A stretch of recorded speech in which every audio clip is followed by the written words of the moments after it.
Have you ever prayed with all your heart for something, only to hear nothing? Or worse, no? It's frustrating, confusing, even heartbreaking. But what if that denial was not rejection, but protection? What if God's no is not the end, but the redirection to something far better? This is the true-to-life inspired story of a woman named Leah, and how a painful no from God became the greatest blessing of her life.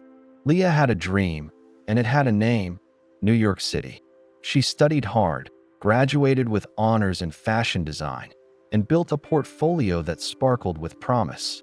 Ever since she was a little girl growing up in a quiet town in Georgia, she dreamed of bright lights, skyscrapers, and making her mark in the fashion industry.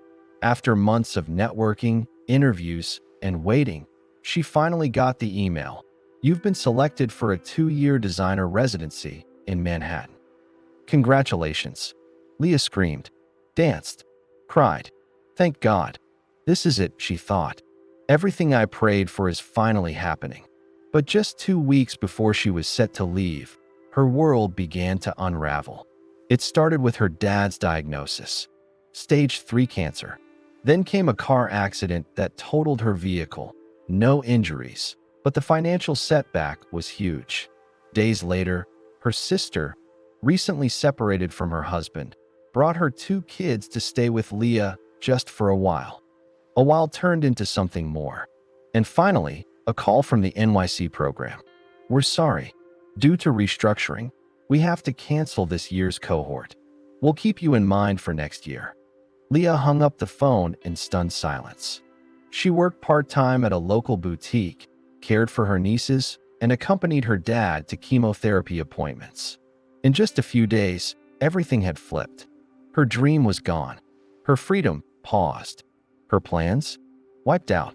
She stared at her ceiling that night and whispered, God, why would you give me a dream and then take it away? No answer. Leah stayed in her small town, but inwardly, she battled bitterness. Launching brands, building lives in cities she longed to be in. Outwardly, she smiled. Every day she scrolled through social media and saw old classmates traveling. Her heart ached. While folding laundry after a long day, eager to learn. They weren't glamorous.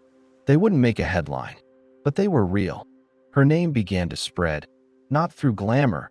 You make our house feel safe. Leah didn't return to the city, but something else began to grow.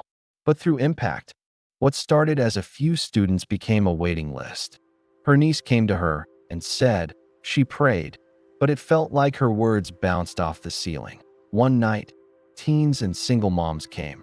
Then came invitations to speak at small business workshops. Auntie Leah, it began to improve. Slowly but surely, Leah was there to celebrate every milestone. Those words hit deep, and they started to chip away at her resentment. Almost a year later, she would have missed her father's recovery, her sister's healing, her niece's growth. She would have missed. Leah got another email. Time passed. She started offering design classes at her local community center. A pastor from a nearby church asked her to design costumes for a Christmas play. She didn't feel the same pull. And her dad's health? She wasn't in New York, but her purpose had found her anyway. One day, declined gracefully and sat back in her modest living room, surrounded by fabric swatches and children's laughter. The New York program had reopened, and they wanted her back. Or that he's forgotten us. And the impact she now had on so many local lives. Redirect us, and sometimes completely redefine what we thought we wanted. But this time, she thanked them. She had found something more meaningful than her old dream. He closes them to protect us. She had found peace. And that's when she realized the no she once cried over was actually God's greatest gift. Had she left, we often think God's no means failure. But Leah's story reminds us, God doesn't close doors to punish us. If God had said yes to her original plan, discovering her local influence, being present for her family in crisis, building a faith that wasn't based on achievement, but surrendered, God's no saved her from chasing a hollow version of success. and led her to the fullness of purpose. God's ways are not our ways. Sometimes, what looks like rejection is actually redirection. He sees what we cannot. He hears prayers we didn't even pray out loud.